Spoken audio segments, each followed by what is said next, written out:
합니다. 오늘은 아브라함의 중보기도라고 하는 제목으로 우리가 말씀을 나누려고 합니다.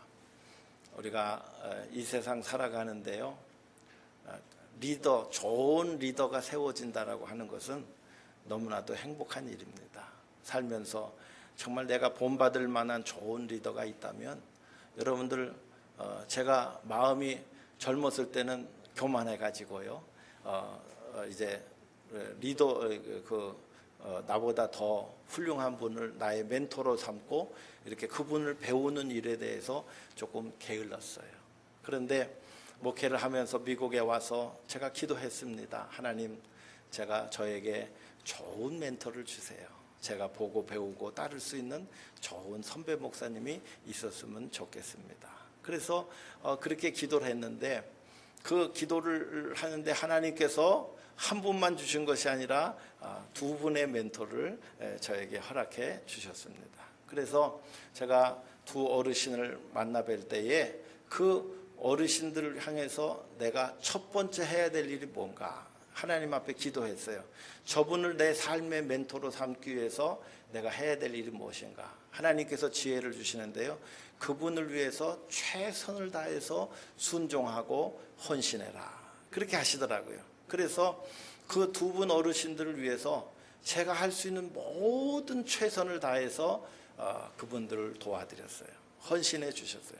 그래서 우리가 처음 만났는데, 한 분은 신학교 때 저를 가르쳐 주신 은사님인데 올바인에 사시더라고요. 근데 또 교제가 되게 됐고, 또 한 분은 우리 CBS 미주방송국 이제 사장님 또 만나게 됐습니다. 그래서 제가 최선을 다해서 그렇게 헌신하고 도와드렸더니 그분들이 저를 귀하게 여기시고 기특하게 여겨주신 것 같아요. 그래서 그분들이 저에게 여러 가지 영적인 것들을 저에게 이렇게 알려주시기도 하고, 또 같이 일하면서 그분들의 그 삶을 통해서 이렇게 배우게 되고요. 또 우리 은퇴하신 우리 교수님은 저를 만날 때마다 울면서 기도해 주시고, 또 그렇게 격려해 주시고, 좋은 책이 있으면 또 그 책을 구입하셔서 저한테 꼭 만날 때마다 책을 한 권씩 주시고, 그렇게 저를 사랑해 주셨습니다. 그 두 분을 뵐 때마다 제 마음에 감동이 있고요, 그 두 분을 만날 때마다 참 고마움을 이루 말할 수가 없습니다. 한 분은 작년에 소천하셨는데, 또 한 분 또 아직 남아 계셔서 참 제가 섬겨드리고 싶고 도와드리고 싶고 또 격려해드리고 싶은 귀한 멘토이시기도 합니다. 오늘 우리가 교회 안에도 가정 안에도 좋은 그 아버지, 좋은 어머니, 또 교회 안에도 좋은 장로님, 좋은 목회자, 좋은 권사님, 좋은 집사님들께서 좋은 멘토로, 리더로 세워주신다고 한다면, 그 교회는 사람의 숫자와 상관없이 하나님께서 그 교회를 귀하게 여겨 주실 줄로 믿습니다. 우리 온 교회가 이제는 우리가 좋은 우리가 리더로, 내가 멘토로 우리가 한번 세워봐야 되겠다. 내 남은 인생 우리가 얼마 안 남았는데 정말 좋은 신앙의 사람으로 많은 사람에게 기억에 남기고 내가 내 생애를 마감했으면 좋겠다. 그런 그 간절함이 저나 여러분에게 꼭 있기를 바랍니다. 오늘 아브라함과 조카 롯에 관한 이야기를 통해서 아브라함의 영적인 리더십에 대하여 설명해 드리고자 합니다. 이 아브라함은 어떤 사람이었냐면 정말 보기 힘든 좋은 리더였어요. 그래서 이 리더가 오늘 성경에는 읽지를 못했습니다마는 거기 창세기 18장 1절에 있는 말씀 한번 열어주세요. 거기 보니까 한번 우리가 조금 길지만 천천히 한번 읽어보겠습니다. 시작. 여호와께서 마므레에 상수리 나무들이 있는 곳에서 아브라함에게 나타나시니라. 날이 뜨거울 때에 그가 장막문에 앉았다가 눈을 들어본즉 사람 셋이 맞은편에 서 있는지라. 그가 그들을 보자 곧 장막문에서 달려나가 영접하며 몸을 땅에 굽혀 이르되 내 주여, 내가 주께 은혜를 입어 싸우면 원하건대 종을 떠나 지나가지 마시옵고 물을 조금 가져오게 하사 당신들의 발을 씻으시고 나무 아래 쉬소서. 아멘. 여기 보니까 여호와께서 이게 지금 아브라함이 어디 살고 있었냐면요, 헤브론이라고 하는 도시에 살고 있었어요. 킹스 하이웨이의 중간에 있는, 왕의 대로의 중간에 있는 그 예루살렘, 이스라엘의 가장 산꼭대기에 있는 중간에 있는 그런 그 지역 가운데 하나입니다. 그래서 여호와께서 지나가시는데 그 아브라함이 장막 앞에 앉았다가 세 사람을 맞아서 어떻게 했어요? 달려나가 영접하여 몸을 땅에 굽혔다, 얘기입니다. 그 다음에 내 주여 내가 주께 은혜를 입어 싸우면 원하건대 종을 떠나 그냥 지나가지 마시옵고 내가 물을 가져올 테니까 당신들의 발을 씻으시고 나무 아래 쉬세요 라고 얘기합니다. 여러분, 만약에 하나님께서 여러분들을 찾아오시면 여러분 어떻게 예우하시겠습니까? 하나님께서 여러분들을 찾아오시면 여러분은 이 아브라함보다 더 아주 극진하게 여러분들이 아마 영접하셨을 줄로 믿습니다. 그렇죠? 최선을 다해서 하나님을 다 영접하셨을 거예요. 제가 지금도 아직도 잊지 못하는 영접이 하나가 있는데요, 제가 신학교 1학년 때 제가 주일학교 3학년 학생들 담임교사를 했어요, 주일학교에서. 그래서 제가 주일학교 학생들 신방을 다 했습니다. 목사처럼, 전도사처럼. 20살 때였어요. 그래서 제가 우리 3학년 학생들, 우리 반 애들 가정 방문을 다 하는데요, 어느 날 이렇게 어느 가정에 갔는데 제가 너무 깜짝 놀랐어요. 그 가정이 그 우리 교회를 나오시지 않는 장로님 가정이었는데요, 온 가족이 문 앞에 나와 계신 거예요. 저는 그때 교육자도 아니고 그냥 그 아기의 그 3학년 학생의 그냥 주일학교 교사였어요. 온 가족이 나오셔서 할머님도 계시고 아버지도 계시고 어머님도 계시고 그 위에 형들도 다 있어가지고요, 다 문 앞에 도열하신 거예요. 저는 내가 오는 게 아니고 다른 어떤 중요한 분이 오시는 줄 알았어요. 그런데 다 나오셨어요.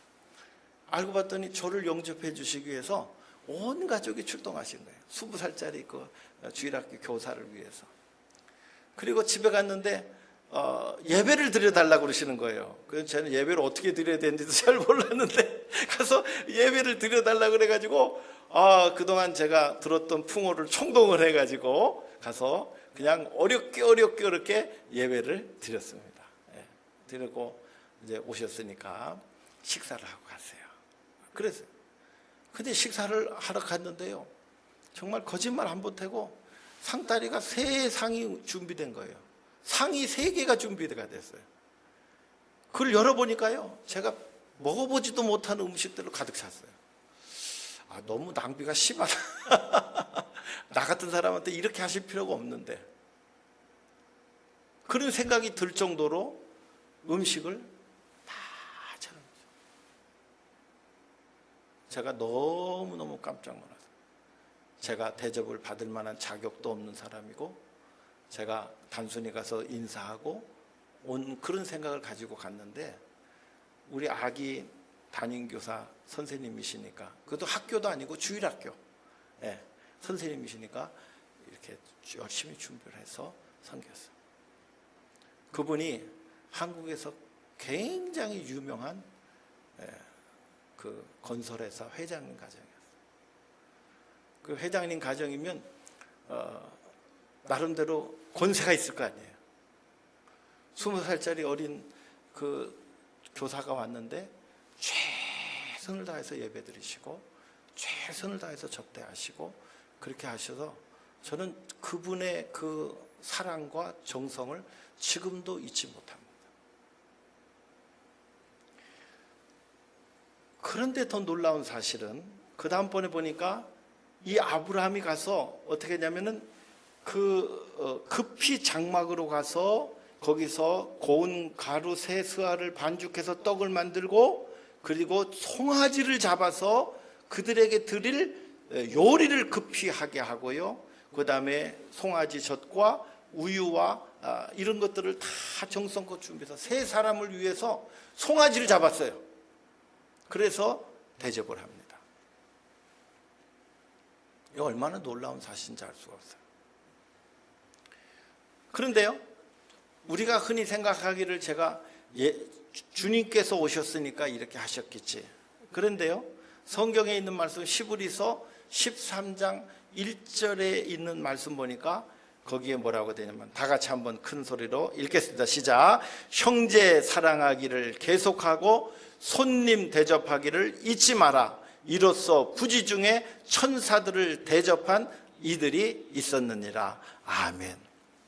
오늘 히브리서 기자는 말하기를 아브라함이 손님들을 영접했는데 이 손님들을 하나님으로 알고 대접하고 영접한 것이 아니라 하나님인 줄 몰랐다는 거예요.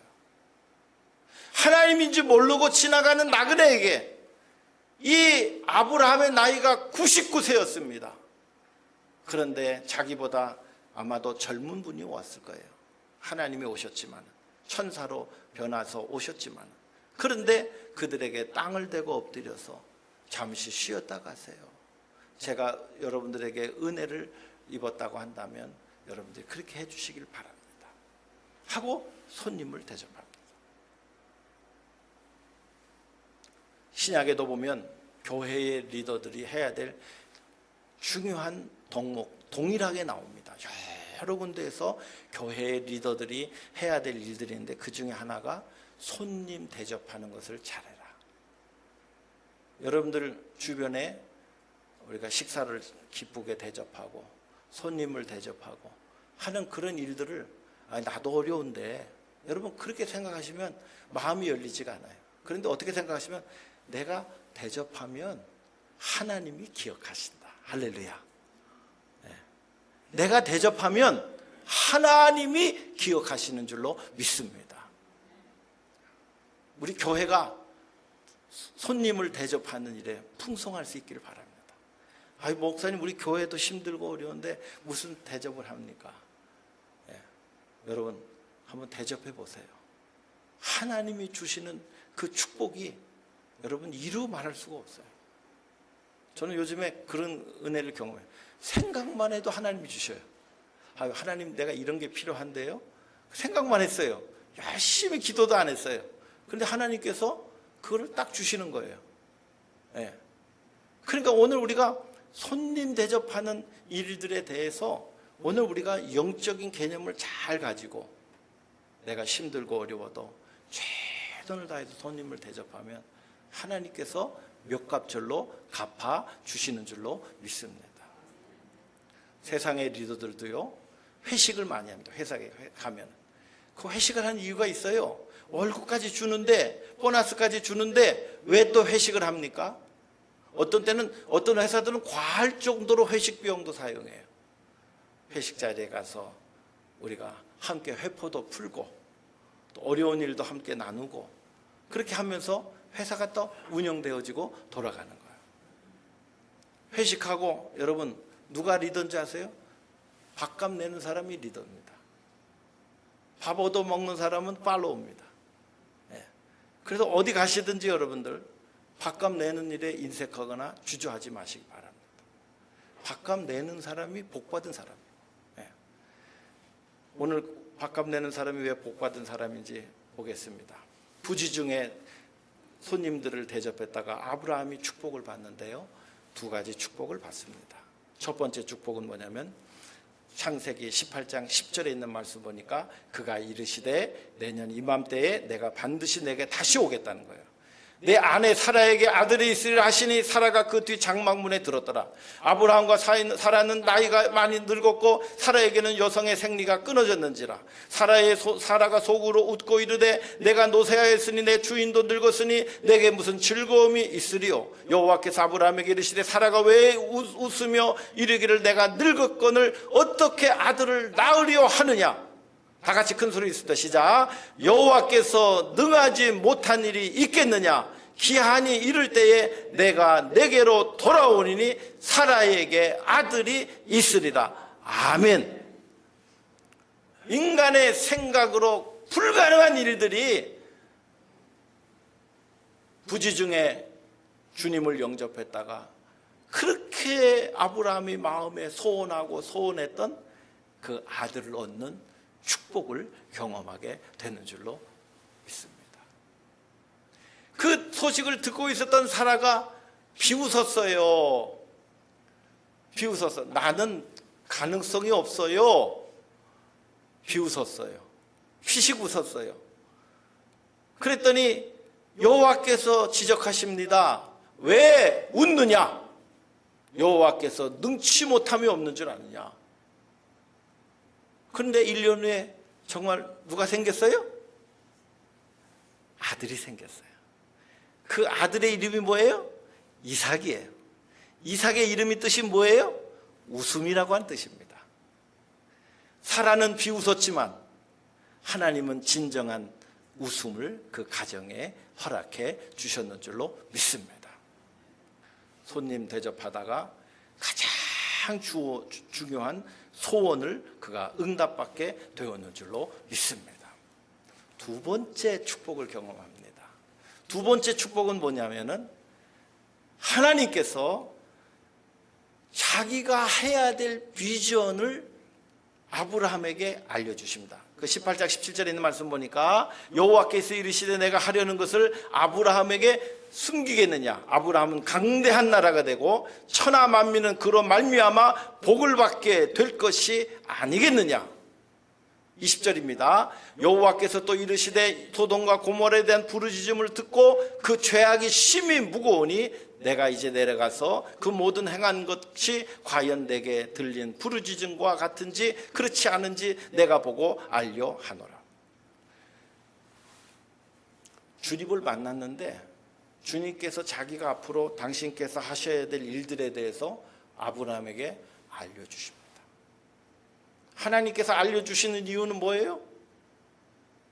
기도하라고 알려주신 거예요. 예레미야 33장 3절에 있는 말씀 보니까 너는 내게 부르짖으라 내가 내게 응답하겠고 내가 알지 못하는 크고 비밀한 일을 내게 보이리라. 할렐루야. 제가 새벽마다 여러분의 가정들을 위하여 기도할 때마다 하나님께서 여러분들의 가정을 위한 비밀도 때로는 보여주셔요. 제가 말씀은 안 드리지만 여러분들께서 하나님께서 원하시는 것이 뭔지 하나님께서 보여주실 때가 있어요. 그것 때문에 때로는 기뻐하기도 하고 그것 때문에 때로는 울기도 합니다. 오늘 우리가 살아가면서 하나님 앞에서 여러분의 삶에 대하여 여러분의 가정과 자녀와 교회를 위하여 여러분 깊이 영적으로 씨름하는 기도를 해보세요. 하나님께서 우리의 현실도 보여주시고 내 자신의 삶도 보여주시고 나를 객관적으로 보게 하시고 우리 교회에 대한 비전도 주시는 줄로 믿습니다. 그것을 붙잡고 계신 분들은 기도하시는 분들이에요. 그것을 체험하지 못하면 기도가 필요 없다고 생각하시는 그런 분들도 있습니다. 정말 교회는 기도로 세워집니다. 교회는 기도하는 분들이 있어야 교회가 부흥합니다. 우리 교회가 부흥하고 싶어요? 라고 말씀하시는 분들은 여러분 새벽을 깨워 기도하시길 바랍니다. 목사님 왜 꼭 힘든데 새벽에 나와야 됩니다. 예수님이 하셨기 때문에 우리도 예수님처럼 쫓아서 하는 겁니다. 아무 때나 해도 되겠지만은 그러나 예수님이 새벽을 깨워 기도해 주셨기 때문에 우리도 한번 예수님처럼 기도 생활 해보려고 하는 거예요. 그래서 이 아브라함에게 소돔과 고모라 땅에서 일어나야 될 일들에 대하여 얘기해 주고 계시는 것을 알 수가 있어요. 오늘 리더의 품격 3가지 말씀드리려고 합니다. 리더가 어떻게 살아가야 리더인가? 라고 말씀을 드릴 때 첫째는 리더는 삶의 방향성이 분명해야 된다. 롯은 삶의 방향성이 분명했습니다. 한번 창세기 13장 10절 보세요. 롯이 어떻게 했나? 예, 다 같이 한번 또 읽어보겠습니다. 죄송합니다. 시작. 이에 롯이 눈을 들어 요단 지역을 바라본즉 소알까지 온 땅에 물이 넉넉하니 여호와께서 소돔과 고모라를 멸하시기 전이었으므로 여호와의 동산 같고 애굽 땅과 같았더라. 아멘. 아브라함과 조카 롯이 함께 광야 생활을 하면서 목축 생활을 하는데요, 너무너무 하나님께서 그 두 가정을 축복해 주셔서 물 때문에 두 목동들이 싸우기 시작했어요. 그래서 아브라함이 불가분하게 이제는 우리가 서로 갈라서야 되겠다. 내가 동을 정하면 내가 서로 가고, 내가 서를 정하면 내가 동으로 가겠다. 먼저 선택권을 줍니다. 그래서 이 롯이 아쉬웠지만은 이제 어디로 가야 될지 결정을 하는 데 있어서, 어디로 가야 될 것인가를 결정하는 데 있어서 그 선택의 기준이 어디였어요? 소돔과 고모라 땅을 선택합니다. 그 소돔과 고모라 땅은 어떻기 때문에 여호와의 동산과도 같고 애굽 땅과 같았더라, 그렇게 얘기했어요.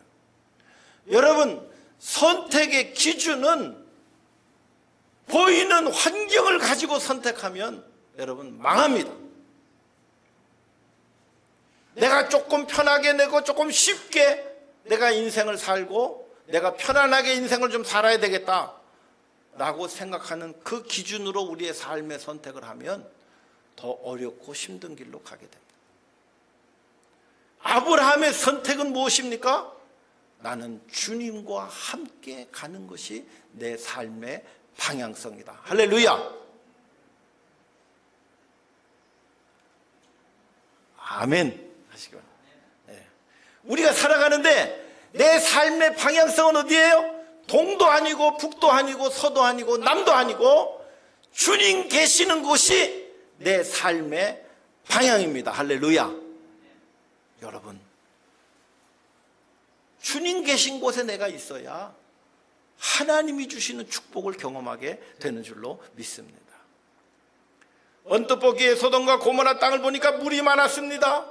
여호와의 동산과 같이 풍요로웠습니다. 애굽 땅과 같이 고도의 문명을 가지고 있었던 그러한 땅이었습니다. 그 땅에 가면 내가 가지고 있는 이 풍요를 더 즐길 수 있겠구나 생각을 하고 갑니다. 방향성의 문제에 있어서 문제가 많았어요. 여러분, 환경을 선택하지 마시고 나를 알아주는 사람한테 내가 편안한 곳에, 내가 살고 싶은 곳에 가는 것이 아니라 내가 있는 처소가 어렵고 힘들고 고달파도 여러분, 주님께서 계신 곳이 거기가 축복의 땅인 줄로 믿습니다. 내가 여기서 베이커스필드에 와서 삶으로 말미암아 여러분, 내가 사는 땅을 하나님께서 축복해 주실 줄로 믿습니다. 여러분, 그 믿음 가지고 살아가세요. 내가 이 땅에 사는 날 동안에 하나님께서 우리 가정을 축복하시고 우리 교회를 축복하시고 우리의 자녀들을 축복하시고 나와 알고 있는 많은 사람들이 복을 받게 될 줄로 믿습니다. 여러분, 그 믿음의 풍요를 가지고 살아가시기를 바랍니다. 아브라함은 소돔과 고모라 땅으로 가지 않았어요. 그대로 광야에 머물렀습니다. 창세기 24장 1절에 보니까 아브라함이 나이가 많아 늙었고 여호와께서 그에게 범사의 복을 주셨더라. 창세기 24장 1절에 있는 말씀입니다. 여러분, 이게 하나님의 사람들이 살아가는 방식이에요. 내가 어디에 있든지 하나님께서 나와 함께 하심으로 하나님께서 범사에 그에게 형통하는 축복을 허락해 주시는 줄로 믿습니다. 굉장한 삶의 축복의 원리입니다. 왜 우리가 리더로 살아가야 되는지를 우리에게 분명히 알려주시는 것입니다. 여러분, 우리가 하나님 우선주의로 살아갈 줄 알아야 자녀들도 그것을 보고 배웁니다. 내 이웃들도 그것을 보고 배웁니다. 아, 저분은 주일날 교회가 하는 분이야. 저분은 하나님의 일은 최우선으로 생각하는 분이야. 여러분, 그런 마음을 다른 사람들에게 그렇게 알게 하면요, 그것이 전도예요. 근데 우리의 삶의 기준과 방향성이 흔들거리고 왔다 갔다 하고 이랬다 저랬다 하고 감정에 따라 살고 불규칙하게 하게 되면, 그러면 더 이상 리더가 아니고 그냥 그런 사람이구나, 이렇게 생각하게 됩니다. 리더의 품격이란 삶의 방향을 주님 앞에 딱 세워놓고 살아가는 사람입니다. 두 번째 리더의 품격이라고 하는 것은 뭐냐면 관계의 형통의 축복을 누리는 사람입니다. 관계 형통의 축복을 누리는 사람이에요. 첫째, 롯이 처한 현실을 바라보게 됩니다. 창세기 19장 1절에 있는 말씀 보니까 거기 뭐라고 되니까 천사들이 이제 소돔과 고모라 땅에 왔어요. 그리고 성문 앞에 그가 앉아 있다가 그들을 영접을 합니다. 그리고 우리 집에 유하셔서 우리 집에 계시기 바랍니다. 그렇게 얘기를 합니다. 그런데요, 이 롯이 그 성문 밖에 앉았다라고 하는 것은 우리가 두 가지로 해석할 수가 있어요. 소돔과 고모라 성 그 문 밖에 앉아 있어요. 성문 밖에 앉아 있었어요. 성문 밖에 앉아 있는 사람은 누구냐면 그 도시의 리더들이 앉아 있습니다. 그 도시의 장로님들이 앉아 있어요. 그래서 그 도시의 사람들이 그 다운타운에서 열심히 뭐 문제가 생기고 그러면은 이 성문 밖으로 가져와서 그 장로들에게 문제를 내놓습니다. 해결해 주세요. 그러면 거기서 판결도 해줍니다. 그러니까 이 성문 밖에 앉았다라고 하는 것은 한쪽 편 해석으로 놓고 보면 소돔과 고모라 땅의 리더가 됐다는 거예요. 그런데 이 롯이 경험하고 있는 리더의 형태를 보세요. 천사들을 영접을 해서 자기 집에 끌어들였는데 거기에 어떤 일이 생기게 됐냐면은 그 소돔과 고모라 땅의 사람들이 그렇게 얘기를 합니다. 그 집에 들어가 가지고 그 집을 부시고 들어오려고 난리예요. 소돔과 고모라 사람들이. 그게 누구 집이에요? 롯의 집입니다. 리더의 집입니다. 막 쳐들어오려고 그래요. 쳐들어와서 뭐라고 하냐면 그 새 나그네를 끌어내라. 우리가 그들과 상관하리라. 만약에 이 천사의 모습이 남자였다고 한다면 벌써 그 소돔과 고모라 땅은 동성애가 있었다는 거예요. 그 다음에 그 여자의 모습으로 왔다고 한다면 강제 추행을 하려고 하는 그런 모습들이에요. 법도 없습니다. 도덕성도 없습니다. 완전히 아수라장의 그런 삶의 현실 속에서 살아가고 있는 거예요.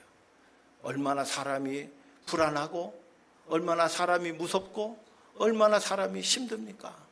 그가 리더라고 하는 그런 타이틀은 가졌지만 그를 리더로 존중해 주는 사람은 아무도 그 성 안에 없었습니다. 오늘 우리가 교회 안에서 타이틀을 가지고 살아갑니다마는 정말 중심으로 우리 교회 안에서 서로를 사랑해주고 존경하는 마음을 갖지 않으면, 우리가 그렇게 살아가지 않으면 그 타이틀과 그 직함은 아무런 의미가 없는 것입니다.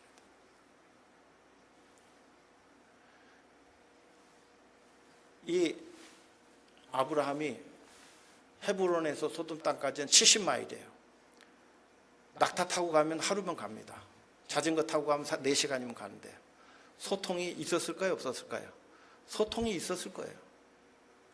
그런데 이 롯의 현실은 보세요. 아마 직업도 바꿨을 것으로 생각됩니다. 이 아브라함이 하나님 앞에 간청하잖아요. 그 소돔과 고모라 땅에 50명이 있으면 그 소돔과 땅을 멸하시겠습니까? 그냥 하나님 말씀하세요. 50명이 있으면 내가 멸하지 아니하리라. 여러분, 베이커스필드 지역에 의인이 아직 10명이 있기 때문에 이 땅이 멸망하지 않는 거예요. 여러분, 그렇게 생각해 보세요. 난 다른 사람들과 똑같이 비슷하게 살아가는 그 나 때문에 베이커스필드가 살아있는 게 아니에요. 의인으로 사는 10사람 때문에 베이커스필드가 아직 하나님의 심판을 받고 있지 않다는 것입니다. 우리가 살아가야 될 삶의 방향은 바로 주님께서 원하시는 의인된 삶으로 나아가야 나도 살고 우리가 사는 이 도시도 살게 될 줄로 믿습니다. 그런데 아브라함이 생각해 보니까 50명이 아무리 생각해도 50명이 안 나와요. 아브라함은 지금 그 수하에 길리었던 자가 318명이요 가족까지 합하면 500명이 넘는 대군단을 이루고 살아가고 있는데 소돔과 고모라 땅에 살고 있는 사람들 50명을 아무리 찾아봐도 찾을 수가 없는 거예요. 점점 내려갑니다. 하나님 앞에 얼마나 송구스럽고 죄송스럽습니까? 마지막에는 의인 10명을 찾으면 멸하시나이까. 하나님이 통 큰 은혜를 베풀어 주셔서 의인 10명을 만나면 내가 그 성을 멸하지 아니하리라. 한번 아브라함이 생각했을 거예요. 10명 정도는 있겠지. 그리고 생각합니다. 롯도 있고 그의 아내도 있고 그의 두 딸도 있고 그의 사위도 있고 몇 명이에요? 6명이에요. 그리고 그 집에서 함께 일하는 일꾼들 한 4명만 더 있어도 그 성은 살아남을 거예요. 자기는 지금 500명이 같이 살고 있는데 아이고 10사람 그렇게 영향력을 못 끼치고 살아갈까 롯이 과연? 그렇게 생각한 거예요. 여러분 그런데 그걸 못했어요 롯이. 아브라함이 생각할 때 롯의 삶이 굉장히 짜증이 날 정도로 힘들게 하나님의 말씀에 벗어난 삶을 살아가고 있는 거예요. 너무너무 마음이 안타까웠을 거예요. 그렇게 살면 안 되는데, 그렇게 신앙생활하면 안 되는데, 그렇게 하면 안 되는데, 근데 롯은 아유 나이가 늙어서 이제 아이고 애들이 여기서 살겠다는데 아이고 내가 할 수 있는 게 뭐야. 내가 이미 몸이 늙고 병들어서 내가 할 수 있는 게 없어요. 거기 소돔과 고모라 땅에 그 갈등하면서 그 아수라정 속에서 아직도 거기에 헤어나오지 못하고 살고 있는 거예요. 아브라함 마음속에 분노감과 안타까움이 있었지만 그것을 아브라함이 뛰어넘습니다. 그리고 그 롯을 위하여 목숨을 바쳐서 하나님 앞에 그를 살려달라고 애원하여 기도하고 있는 아브라함의 모습을 발견하게 됩니다. 사람의 관계라고 하는 것은 누가 나를 좀 서운하게 하고 섭섭하게 했다고 해서 그대로 끊어버리면 그 사람은 절대 리더가 되지 못합니다. 그것을 뛰어넘어서 그 영혼을 위해서 기도할 수 있고 그 영혼을 안타까워하고 하나님 앞에 간절한 마음으로 내 목숨을 걸고라도 그 영혼을 사랑해 주는 그런 마음을 가질 때에 지나가다가 처음 만난 사람도 내 주여 땅에 엎드려서 그들에게 송아지를 잡아서 대접하던 아브라함이었습니다. 그게 관계 형통의 능력이 생기는 거예요. 내가 누구와 함께 있으면 그 사람이 항상 나를 편안하게 해줘요. 그 사람이 나를 항상 나에게 밥을 사줘요. 그 사람이 나에게 항상 은혜를 베풀어줘요. 그러면 사람들이 그 사람에게 몰리게 돼 있는 거예요. 근데 어떤 친구 만나면 밥값 낼 때쯤 되면 화장실 가 있어요.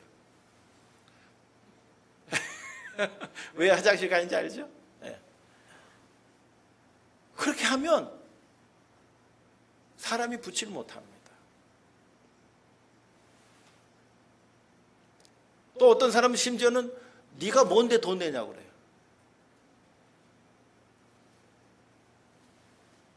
세 번째 리더의 품격은 뭐냐면 삶의 영향력입니다. 조카 롯은 어떤 삶을 살았어요? 10명을 못 만들었어요. 결국에는 내가 삶에 영향력을 끼칠 수 있는 사람이 10명이 안 됩니다. 결국 몇 명이에요? 자기 딸 두 사람만 삶에 영향력을 끼쳤어요. 천사들이 가가지고 하나님이 불로 심판할 것이니 빨리 도망가자라고 했을 때에 주저주저합니다. 빨리 가야 돼. 오늘 밤에 하나님의 심판이 임할 거야. 땅이 갈라지고 불이 이 성을 멸할 거야.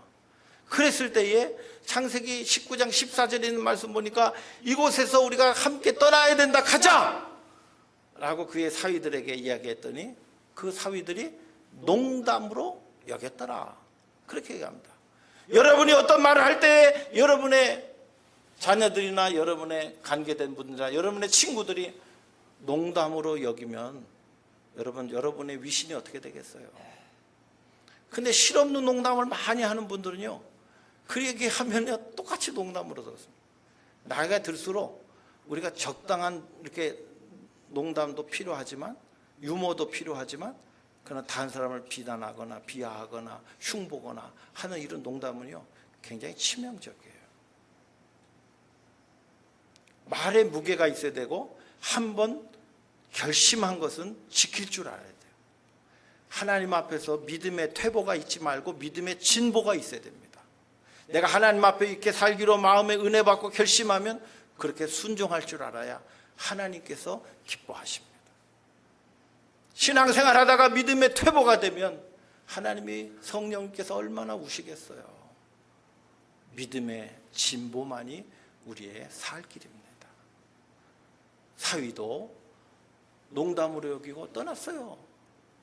그리고 롯의 아내도 막 불이 떨어지는데 그 수많은 재산 너무 아까워서 뒤를 돌아보다가 소금 기둥이 되고 말았습니다. 평생 같이 살았지만 같이 살았던 아내도 그 신앙적 가치관을 배우지 못했어요. 우리가 신앙생활을 20년 하고 30년 한다 할지라도 가치관을 바꾸지 않고 신앙관을 바꾸지 않고 하나님을 만나지 못하면 아직도 우리는 소금 기둥이 되어버린 롯의 아내와 같이 살 수밖에 없습니다. 제가 소돔과 고모라 땅에 가봤을 때 정말 저것이 롯의 아내의 소금 기둥이에요 라고 보여주는 그런 기둥이 하나 있었어요. 꼭 여인네 같이 생겼는데 머리를 소돔 땅을 보고 있더라고요. 오늘 우리가 살아가면서 허무한 일에 여러분 목숨 걸지 마시기를 바랍니다. 우리가 남은 생에 얼마나 더 살겠습니까? 얼마나 더 살겠어요? 조금이라도 하나님께서 기뻐하시는 그 삶을 여러분 살아가실 수 있기를 바랍니다. 지금이라도 늦지 않았어요. 오늘 우리의 하나님을 사랑하고 하나님 섬기는 신앙의 영적인 영향력들이 우리 주변에 있는 사람들에게, 여러분들의 자녀들에게, 여러분의 배우자들에게 여러분 끼칠 수 있어야 될 줄로 믿습니다. 아브라함처럼 500명이 넘는 사람이 그와 목숨을 같이 하는 그런 그 신앙의 공동체를 만들지는 못할지라도 오늘 우리가 내 주변에 있는 사람들은 아무개 장로님이 하신 말씀이라면 나는 믿고 그 장로님을 따라가겠습니다. 목사님이 하시는 말씀이라면 제가 목사님의 인격을 믿고 따라가겠습니다. 권사님이 하시는 말씀이면 권사님의 인격을 믿고 제가 순종하고 따라가겠습니다. 집사님이 하시는 말씀은 집사님이 하시는 그 말씀과 인격을 믿고 제가 순종하고 따라가겠습니다.